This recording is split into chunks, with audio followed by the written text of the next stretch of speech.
Mga kahabi, ito na nga, bumili ako ng bagong fish.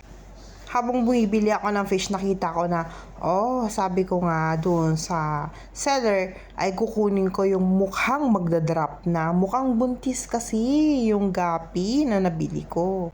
So, ito na nga, mapapakita ko sa'yo. So, 3 female, yung may malalaking tiyan. Ang gapi, yung mas colorful, yun ang lalaki.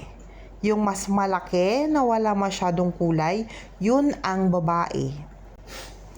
Yun lang sa palagay ko, yung mas madaling makita sa mata. Hindi ako eksperto, pero yun nga yung aking palatandaan.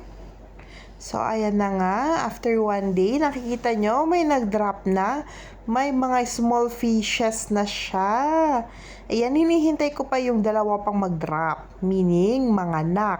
Etong fish na to ay hindi itlog ang nilalabas, kundi fish na din ang paglabas. Ang ibang fish kasi ay itlog ang nilalabas bago pipisa.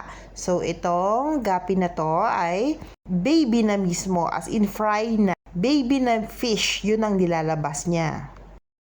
Hit like and follow to my page. Kindly join to my group para mas matuto, mamangha at magkaroon ng maraming kaalaman about sa fishes at sama-sama tayong magustuhan ang pag-aalaga ng isda.